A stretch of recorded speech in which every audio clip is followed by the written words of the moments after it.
So, hi everybody, and welcome to our new series that we are starting, and it is based on learning about life using Ramayana.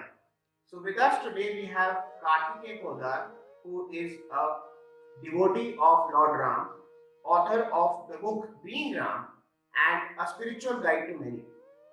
So, through this series, we will be talking about various things that we feel, and we feel there are issues in our life.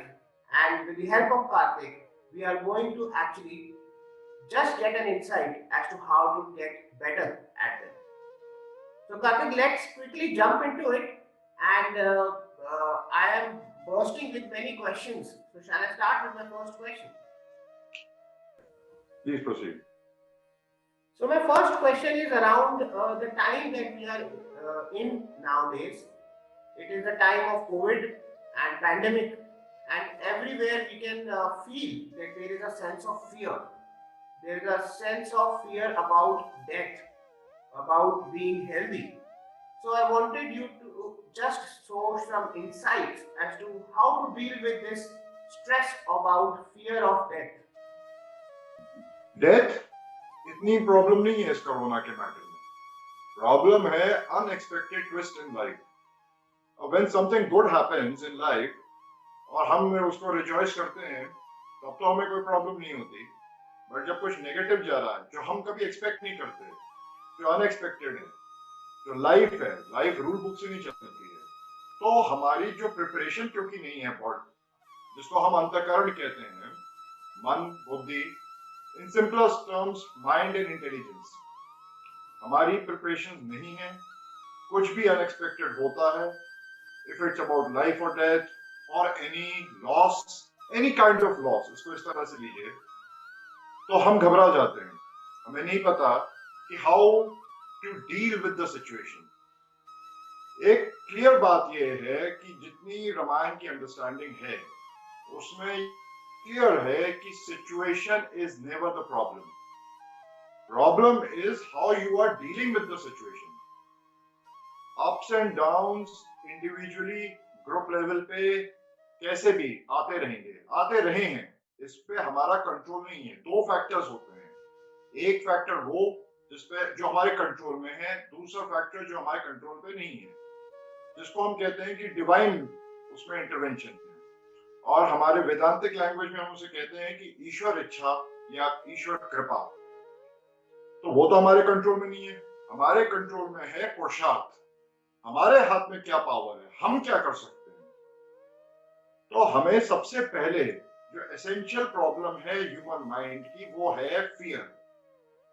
Fear किसको है, अब इधर आइए. Fear किसको है? Fear आपके mind में है. आपकी सराउंडिंग्स ने क्रिएट किया है, एनवायरनमेंट क्रिएट हो गया कि आपने सबको देखा फियर में है, तो आपको भी आ गया. अगर आप किसी तरह अपने सेंसेस को शट कर देते, जस्ट इमेजिन करिए इस सिनेरियो को. आप लोगों की बात ना सुन रहे होते, न्यूज मीडिया नहीं देख रहे होते, तो आपको ये फियर नहीं होता. आपकी लाइफ वैसे ही चल रही होती है. ये आपका एनवायरनमेंट क्रिएट करता है. इस एनवायरनमेंट में हमेशा ही प्रॉब्लमेटिक और नेगेटिव इश्यूज ही क्रिएट हुए हैं. कभी आपके फेवर में कंड्यूसिव क्लाइमेट नहीं क्रिएट होता. इस बात को हमें एक्सेप्ट कर लेना है. और हम इस बात पे आए तो ये कलयुग चल रहा है.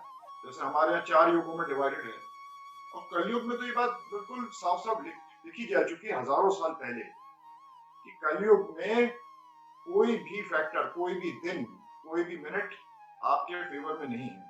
तो आपको खुद पुरुषार्थ करना पड़ेगा अपने फियर्स को डील करने के लिए. अब देखिए अल्टीमेटली फियर क्या है. Fear is a thought movement. इस पे बहुत डिटेल पे मैंने रिसर्च और स्टडी किया हुआ है. Fear is just a thought movement, और उसका तरीका यही है, आपका पुरुषार्थ जो आप एफर्ट कर सकते हैं, to start observing your mind, observe your thoughts. देखिए ध्यान से कि ये थॉट कहाँ से आई, क्यों आई, कैसे आई. फियर की यहाँ तक बात आती है कि आप न्यूज में देख लेते हैं कि कहीं 1000 किलोमीटर दूर किसी एक फैक्टर से किसी को कुछ हो गया, कैलामिटी या डेथ या व्हाटएवर, और हमारा माइंड ऐसा है कि वो ये अज्यूम कर लेगा कि ये चीज हमारे साथ होगी. अब अगर हम इस कोरोना में ही हम देखें मोर्टालिटी रेट, तो 1% से भी कम है ना जो इन्फेक्टेड है। मतलब पूरी इंडिया की पॉपुलेशन में जो हम अब we are almost through it, तो हम ये मान लें कि 150 करोड़ की हमारी पॉपुलेशन है, तो उसमें एक्चुअली 1 लाख या 2 लाख की फिगर है, आई एम नॉट श्योर कितनी है एग्जैक्टली। तो मतलब ये एवरेज क्या आया, 0.1 से भी कम है।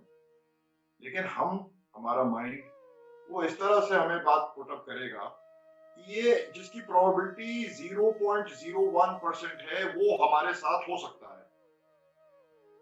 ऐसे देखिए कि अगर आप रोड पे जा रहे हैं तो ज्यादा प्रोबेबिलिटी है कुछ हादसा होने के लिए, लेकिन हम उसको नहीं मैटर में लेते, हम तो फिर भी निकलते हैं जानते हुए। हम फ्लाई कर रहे हैं, हम ट्रेन में जा रहे हैं, हम कार में जा रहे हैं, हम जी रहे हैं, तो भी प्रोबेबिलिटी है 0.1% की डेथ आ सकती है।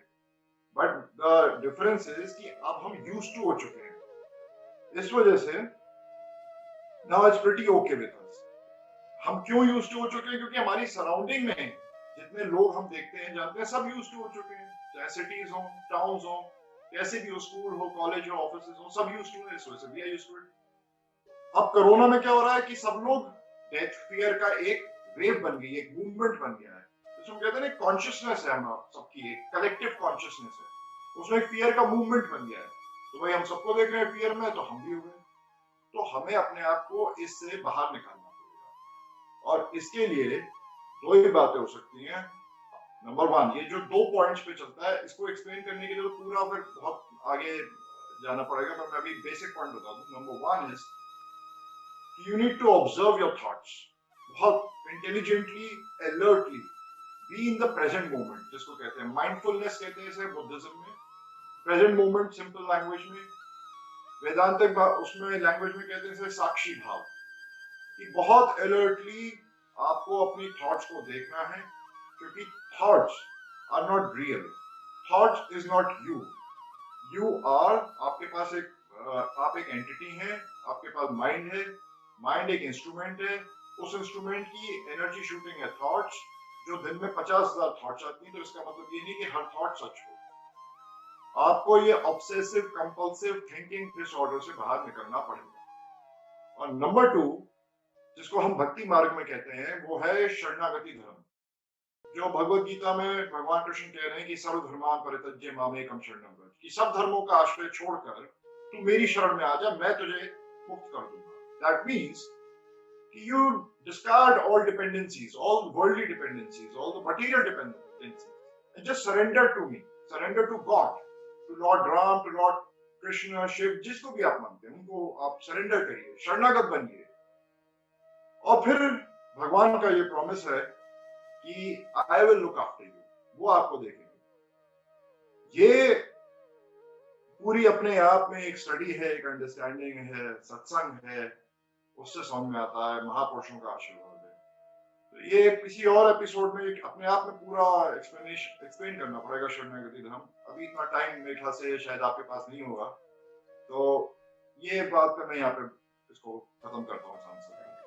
आपको से करना है, आपको माइंड को वॉच करना है, और ईश्वर की शरण में जाना है। इस दो के अलावा तो मेरे पास कोई ऑप्शन मुझे समझ नहीं। Thank you Amit. Thank you, thank you. इसी से जुड़ा एक सवाल और मन में आया कि जैसे लोग अब 2 हिस्सों में बंट गए हैं आज के समय में, एक जो कोरोना से डर रहे हैं, सेफ्टी सावधानी बरत रहे हैं, और दूसरे ऐसे लोग हैं जो बिल्कुल छोड़ चुके हैं फियर, एंड उनमें से काफी लोग ऐसे भी हैं जो कि अब प्रिकॉशंस को भी छोड़ चुके हैं, वो मास्क नहीं पहनना चाहते, सैनिटाइजेशन के ऊपर ध्यान नहीं दे रहे। तो how to deal with that, कि वो लोग जो कि अब बिल्कुल छोड़ चुके हैं, उनके साथ कैसे डील किया जाए और उनके लिए क्या संदेश देना चाहिए? देखिए, मतलब प्रॉब्लम ये है कि कुछ एक पार्ट है जो प्रिकॉशंस लेना चाहते हैं और अपने आप को एक सिस्टम से, एक ऑर्डर से चलना चाहते हैं, अपने आप को प्रोटेक्ट करके, और दूसरा सेगमेंट हो गया जो बिल्कुल कैजुअल हो चुका है, जिनको अब इस बात से कोई फियर नहीं है। तो वो प्रॉब्लम ये आएगी कि अगर वो तो ठीक है, वो तो अपना फियर लेके नहीं चल रहे, वो अपने प्रिकॉशन लेके नहीं चल रहे, लेकिन they can be carrier of the corona virus, तो जो प्रिकॉशन लेके चल रहा है उनके लिए कांस्टेंट थ्रेट बना हुआ है। ये प्रॉब्लम तो हमेशा से रहेगी, ये तो एक जनरल प्रॉब्लम है। ये आप सोसाइटी लेवल पे भी देख लीजिए कि आप एज एन इंडिविजुअल सही ढंग से एक ऑर्डर्स के साथ, एक राइटियसनेस के साथ, धर्म अनुसार आप जीवन यापन कर रहे हैं, अपनी लाइफ चला रहे हैं, लेकिन जो सोसाइटी में और तत्व जिनको हम कहते हैं वो तो ऐसे नहीं चल रहे, वो अनराइटियस वे में चल रहे हैं, ऑर्डर के साथ नहीं चल रहे, तो वो आपकी लाइफ में डिस्टरबेंस क्रिएट करते ही हैं।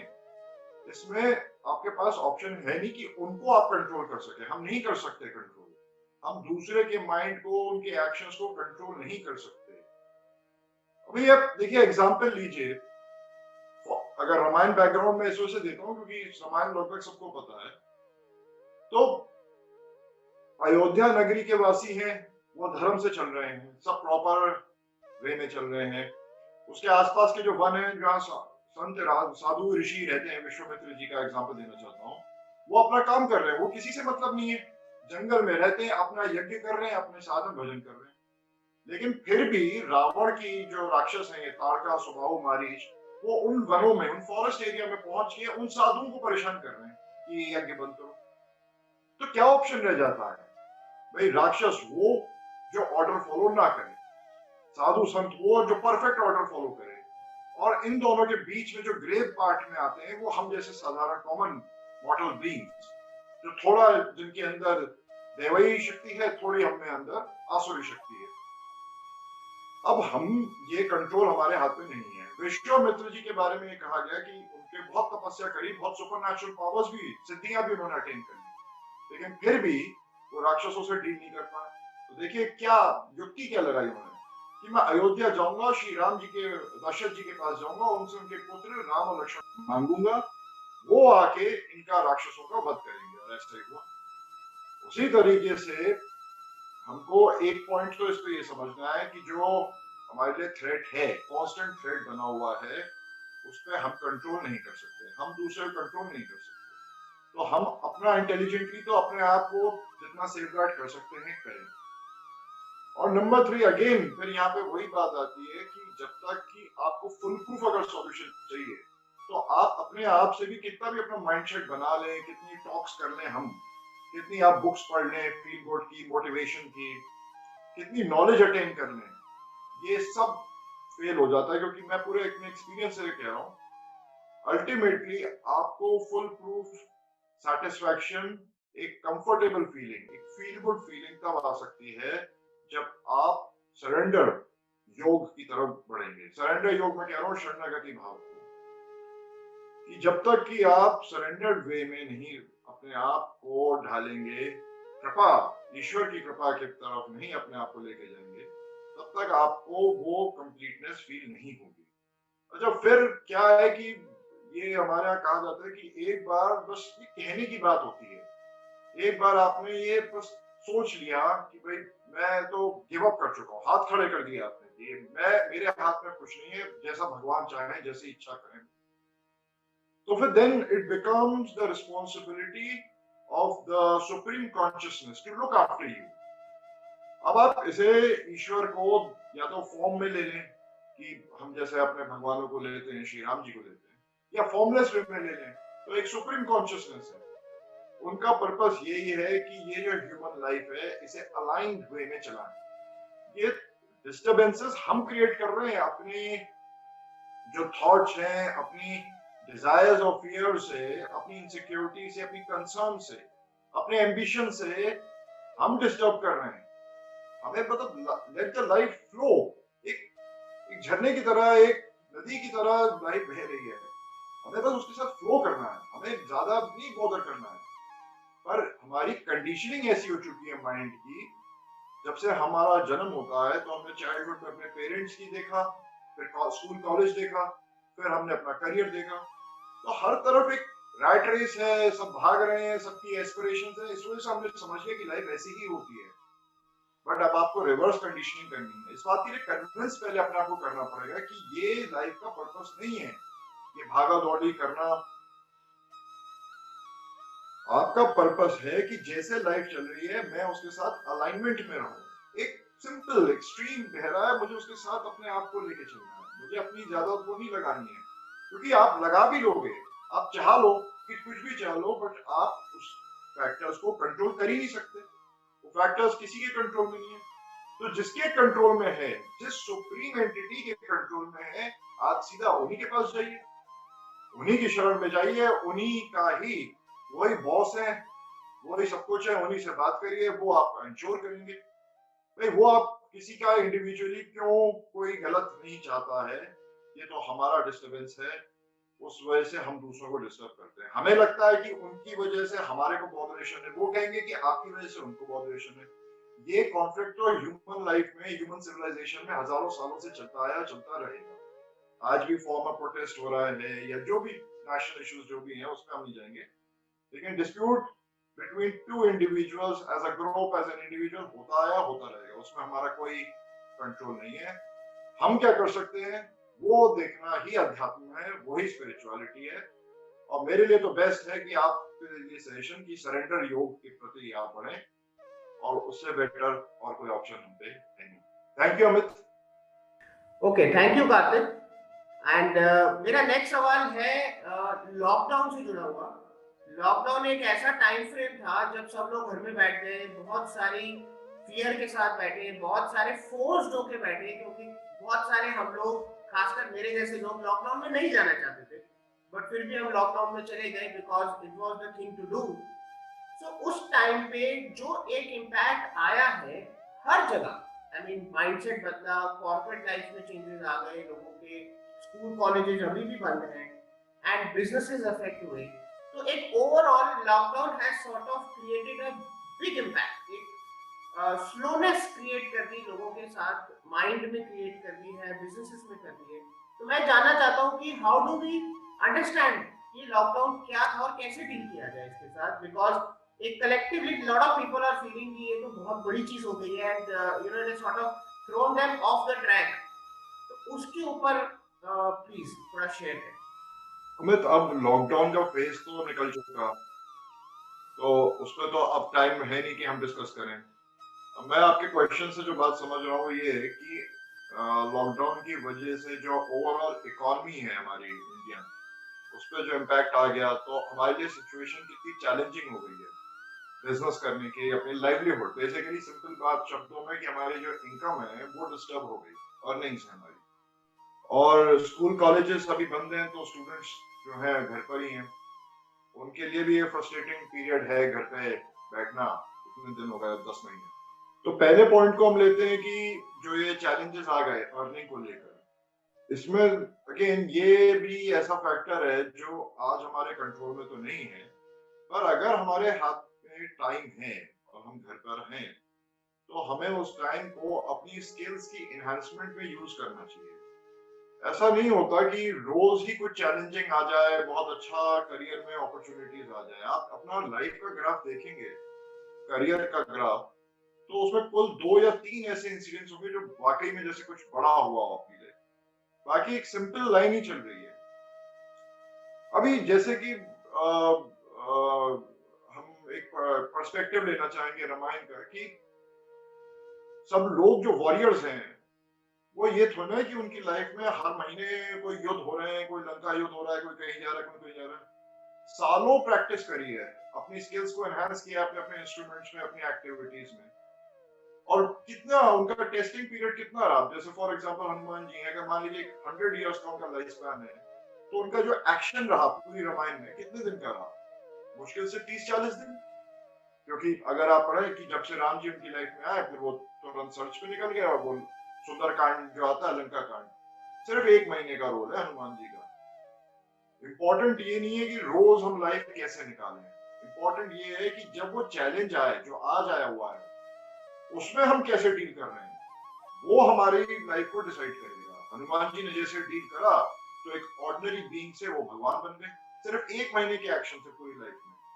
अब ये खैर बहुत बड़ी बात हो गई, एक सिंपल वे में हम लोगों की लाइफ के लिए ये मेरे हिसाब से तो यही है कि अगर आपके पास टाइम है, तो आप अपना टाइम स्किल एनहांसमेंट में लगाते जाइए। आप अपने आप को, हमें हमारी ईगो जो है वो ये चाहती है कि हम एक इंडिपेंडेंट एंटिटी की तरह काम करें, पर हमें समझना ये है कि कोई भी एक्शन लाइफ का इंडिपेंडेंट नहीं है। तो इसमें दूसरा एस्पेक्ट ये है कि आप लोगों के साथ, अपने जैसे लोगों के साथ एक जुड़ें और एक कलेक्टिव फॉर्म में एक ऐसी बिजनेस एक्टिविटी में अपने आप को इन्वेस्ट करें। मतलब टुकड़ा टुकड़ा करके आप अलग अलग फंक्शंस को कर रहे हैं, एक बिजनेस के फंक्शंस को, वो चैलेंजिंग हो गया आपके लिए सर्वाइव करना। अगर ये मैं उनके लिए बात कर रहा हूँ जो बिजनेस में है या सेल्फ एम्प्लॉयड है।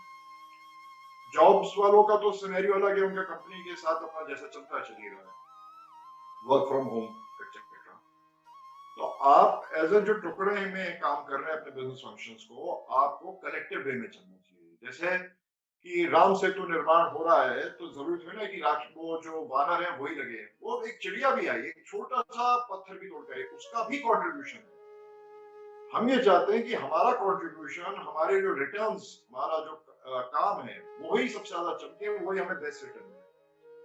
पर ऐसा नहीं होता, तो हमें कलेक्टिव वे में चलना चाहिए, थोड़ा कॉम्प्रोमाइज कर लेना चाहिए, लेकिन उसका आउटकम आउटकम बड़ा होता है और वो हमारे फायदे में रहता है। तो हम अपना क्या है कि नजदीकी फायदा चाहते हैं कि इमीडिएटली हमें सब मिल जाए और हम अपना दूर का नुकसान कर देते हैं, लेकिन हमें थोड़ा लॉन्ग टर्म प्लान करके चलना पड़ेगा। तो ये तो बात है कि आप और इस पे आए कि मतलब आप क्या कर सकते हैं। मैं समझ रहा हूँ क्योंकि मैं तो कि एक मिडिल क्लास या लोअर मिडिल क्लास है या हमारे रूरल सेगमेंट के हैं, उन लोगों को बहुत, बेचारों को बहुत तकलीफ हुई इस सब पूरे उसमें। पर वो हम इस चीज को अपने हाथ में ज्यादा कुछ कर नहीं सकते, बस इसके लिए अपने आप को प्रिपेयर्ड रख सकते हैं। अभी मैं एक एग्जांपल दूंगा माइकल सिंगर का। ये 70s में ये जो हमारी वेदांतिक योगा पद्धति है उसको फॉलो करने लगा, यूएस में रहते हैं। आज ये बिलियनर है। तो ये उनकी मैंने बुक पढ़ रहा था द अनटेथर्ड सोल, उसमें आया कि 1977 में सबसे पहले उन्होंने कंप्यूटर देखा कहीं पे अपने यूएस के किसी स्टोर पे और खरीद लिया। अब ये बैठे रहते थे घर पे, अपना कर रहे थे साधन भजन, तो इन्होंने उस कंप्यूटर पे बिलिंग सॉफ्टवेयर बनाने शुरू कर दिए। कई साल निकल गए, पर इन्होंने कहा मैंने एक चीज पकड़ के रखी, जैसे कि ये इनकी $1 बिलियन कॉर्पोरेशन आज बन गई, कि मैंने एक वक्त पे एक क्लाइंट का काम करा और उसमें अपना परफेक्शन तक हिट एंड ड्राइव करता चला गया। तो मेरा पर्पस, मतलब उन माइकल सिंगर का पर्पस ये था कि मेरा भले ही क्लाइंट कम रहे, मुझे भले ही कम मिले, लेकिन मेरे काम में परफेक्शन, यही ट्रैक हमें पकड़ना है। मैं आई एम सॉरी टू से आज जितने 99.9%, मैं क्योंकि मैं भी बिजनेस में हूँ, मैं लोगों से इंटरेक्ट करता हूँ, अपने काम को लेके लोगों में सीरियसनेस बहुत कम। the perfection, the seriousness is lacking। और बिना परफेक्शन के आप चाहो कि रिटर्न मिल जाए हमें जल्दी, ये पॉसिबल नहीं है। आपको उस सफरिंग में, उस अग्नि में अपने आप को तपाना पड़ेगा, तभी वो स्वर्ण की तरह आप चमकते हैं। ये भगवत गीता ज्ञान में भी है कि परफेक्शन ही आपके एक्शन में, देखिए नहीं हो सकता, 100% परफेक्ट नहीं हो सकता, पर आप तो स्ट्राइव करो, आप तो कोशिश करो कि मैं एकदम अपना जो एक्शन करूंगा परफेक्ट करूंगा, कहीं कोई कमी नहीं छोड़ूंगा। हम अभी आप आपस में कन्वर्सेशन कर रहे हैं, हमारा एनर्जी इस बात पे होनी चाहिए कि कोई ये सुने ना सुने, किसी का असर ना हो, पर हम तो अपना बेस्ट दें। ये लैकिंग है, बहुत ज्यादा लैकिंग है। यही हमारी प्रॉब्लम है कि हम किसी चीज को सीरियसली लेना नहीं चाहते, परफेक्शन पे वर्क नहीं करना चाहते, और एक्सपेक्टेशन हमारी है कि हम बिल्कुल आसमान में हमारा सक्सेसफुल हो जाए, उस लेवल पे पहुंच जाए। क्योंकि इंटरनेट है, न्यूज का जमाना, इंफॉर्मेशन फ्लो कर रही है, हम पढ़ते हैं $1 बिलियन, मिलियन डॉलर्स। आप ये नहीं देखते कि उसके पीछे कितना उनका स्ट्रगल रहा है, किस किस प्रॉब्लम से वो गए हैं। इसके लिए बेस्ट तरीका है आप ऐसे लोगों की बायोग्राफीज पढ़िए। आज तो आप देख रहे हैं कि माइक्रोसॉफ्ट है, अमेजोन है, टेस्ला है, पर जो उनकी जर्नी है उसको पढ़िए, उससे इंस्पायर हुई है। मेरी जर्नी स्पिरिचुअल मार्ग पे है, मैं विवेकानंद जी का पढ़ता हूँ, उनकी लाइफ का पढ़िए। सो विवेकानंद जी, कोई इजी था कि शिकागो तक पहुंचना, उनका स्पीच देना? पूरा स्ट्रगल रहा, 30-35 साल कैसे रहे वो, खाने को खाना नहीं था, पैसे नहीं थे, कैसे ट्रैवल करा, वहां बर्फ पड़ रही थी, वोलन नहीं थे, ये सबको स्ट्रगल करना पड़ता है। हम चाहें कि हमारी लाइफ एक रोजी रोजी बनी रहे, एक सिंपल वे में चलता रहे, तो सब ठीक है, पर ऐसा लाइफ ऐसा नहीं होती। स्ट्रगल आपको करना पड़ेगा अगर आपको कहीं पहुंचना है, और अगर आपको नहीं पहुंचना तो आप जैसे हैं वैसे ही रहेंगे और कुछ नहीं करेंगे। 99.99% लोग कंप्लेन करते हैं, उनकी life is just just a bundle of complaints, वही आप करते रहेंगे, वही मैं करता रहूंगा, और ऐसी लाइफ हमारी चलती रहेगी। आप देख लीजिए अपने ग्रैंड पेरेंट्स या पेरेंट्स जो सीनियर्स हो चुके हैं, लाइफ एक्सपीरियंस दे दिया, उसमें देख लीजिए वो आज भी ग्रम्बल कर रहे होंगे, आज भी उनके पास कंप्लेन है। तो आपने किया क्या ये 50-60 साल? अगर आज भी आप डिससेटिस्फाइड हैं, सर इसको सीरियसली लीजिए, आज ही वर्किंग करिए अपने माइंड पे, अपनी जो कॉम्पिटेंसीज हैं उन पे वर्क करिए, और अपने माइंड पे भी वर्क करिए, और इस परफेक्शन को ढूंढिए। और फिर जो आपकी जो फाइनेंशियल प्रॉब्लम है वो तो अपने आप टेक केयर हो जाएगी। आप परफेक्शन पे स्ट्राइव करिए, फाइनेंशियल्स अपने आप टेक केयर हो जाएंगे। आपकी प्रॉब्लम ये है कि आप फाइनेंशियल्स की तरफ आपका स्ट्राइव रहता है, परफेक्शन को आप इग्नोर करते हैं, इस वजह से आप प्रॉब्लम फेस कर रहे हैं। तो स्टार्ट टुडे, यही बस अब मैं यहाँ पे कहना चाहता हूँ। आई थिंक काफी लंबा मैंने कह दिया। ये समझ, thank you. Thank you Kartik. And very interesting angle और आया जब आप बात कर रहे थे कि वर्क फ्रॉम होम की बात हुई। And for all the friends who are in jobs और घर से काम कर रहे हैं, एक नया नॉर्मल क्रिएट हो गया है। It's now that new normal, everybody sitting at home and working. But बहुत कुछ बदला उस वर्क फ्रॉम होम के साथ। डायनेमिक्स बदले, घर के डायनेमिक्स बदल गए, घर का माहौल बदल गया, कपल्स के बीच का डायनेमिक्स बदला है। तो मैं उस पे टच करना चाहता हूँ because lots of our friends, lot of viewers will look at it who are working और अपनी जॉब को मैनेज कर रहे हैं। मेल्स जो घर पे आज तक बैठे नहीं थे वो वर्क फ्रॉम होम पे आ गए, और फीमेल्स जो कि दोनों वर्ल्ड्स को मैनेज कर रही थी, वर्किंग प्रोफेशनल वुमेन, अब उनको सेम इन्वायरमेंट में दोनों मैनेज करने हैं। पहले वो घर को मैनेज करती थी, फिर ऑफिस जाके मैनेज करती थी, पर आज उन्हें दोनों चीजें एक ही जगह पे मैनेज करनी है। तो it's a completely new world for them as well. तो how, specially for couples, how do they deal with this new work from home scenario जो कि अब आ चुका है? यस, कपल्स हैं, न्यूक्लियर फैमिलीज हैं, वर्किंग हैं। एक्चुअली कपल्स का एक हस्बैंड और वाइफ में जो रिलेशनशिप है उसमें 100% कंफर्टेबल या कंफर्ट जोन कह लें नहीं होता है। कहीं ना कहीं हमें अपने पार्टनर में फ्लॉज नजर आते हैं जिनके साथ हम अकोमोडेट करते हैं, कॉम्प्रोमाइज करते हैं, और वो करना भी चाहिए। तो पहले हो ये रहा था कि 10 से 12 घंटे हस्बैंड और वाइफ एक दूसरे से अलग थे, और फिर वो घर आ रहे थे तो उनकी आपस की जो डायनेमिक्स हैं, जो एक कनेक्शन है, वो मैनेज हो रहा था। और तो तब भी प्रॉब्लम थी, ऐसा तो था नहीं कि तब डाइवोर्सेस नहीं हो रहे हैं या तब आपस में हस्बैंड वाइफ के इश्यूज नहीं हो रहे हैं या फाइट्स नहीं हो रही हैं, तब भी हो रही थी। अब सिचुएशन चैलेंजिंग इस वजह से बढ़ गई कि बाहर जाने का आउटडोर ऑप्शन आपका खत्म हो गया। अब तो फिर दोबारा रिज्यूम हो गया है कि आप किसी कैफे पे अपना लैपटॉप फोन ले जा रहे हैं और कर रहे हैं। पर समझने वाली बात यह है कि जो इंडिविजुअल्स साथ में रह रहे हैं, कन्फाइन हो गए एक सेल में, एक कम स्पेस में, उनको एक दूसरे के साथ डील करना बहुत चैलेंजिंग है। क्योंकि एडजस्ट आप कुछ देर के लिए कर सकते हैं दिन में, for some minutes, for let's say some couple of hours, पर पूरे 24 आवर्स एक दूसरे को झेलना, जैसे हम कहते हैं, is not easy. Again the problem is कि आपने अपनी एक लाइफ का एक सिस्टम बना लिया जिसमें आपकी एक प्राइवेसीज हैं, आपकी चॉइसेस हैं, और जब आप लॉकडाउन में हैं तो वो जो आपका सिस्टम है वो एग्जीक्यूट नहीं हो पा रहा, क्योंकि दूसरा जना भी आ गया है उस जोन में। जबकि आपको ये आदत थी कि ये 10 घंटे में ये XYZ वे में चलना है और मेरे को कोई डिस्टरबेंस नहीं मिलने वाला, लेकिन अब वो है। तो आपको अब और ज्यादा चैलेंजिंग हो गया एडजस्ट करना, अकोमोडेट करना एक दूसरे के साथ। और अब आपकी अलग अलग तरीके की हैबिट्स बन चुकी हैं, चॉइसेस बन चुकी हैं over the period of time, उनको वापस में आपको जेल करना है एक दूसरे के साथ। इसका सॉल्यूशन यही है, हालांकि लोग हमेशा कुछ चाहते हैं कि क्विक सॉल्यूशन मिल जाए 1 मिनट, बट ये सॉल्यूशन वो चलेगा नहीं। अभी हमको ये करना है कि अपने अंदर टॉलरेंस इंकलकेट करनी है, सहन करने की शक्ति। सहन करने की शक्ति ही जो है आपको ये प्रॉब्लम से बचा सकती है। हमको जैसे जैसे हमारी फाइनेंशियल इंडिपेंडेंस बढ़ती है और एजुकेशन बढ़ती है, ट्रैवल एक्सपोजर जो सब जो चल रहा है मेट्रोपॉलिटन्स में लाइफस्टाइल में, कॉस्मो लाइफस्टाइल्स में,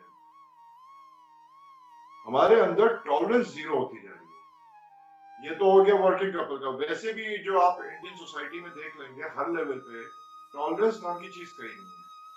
और अगर मैं आपको लोगों को नॉलेज के लिए बता रहा हूँ कि हमारे जितने वेदांतिक शास्त्र हैं उसमें सबसे ज्यादा जोर टॉलरेंस पे ही दिया गया है, सहन शक्ति पे। सहन करिए, सहन करिए।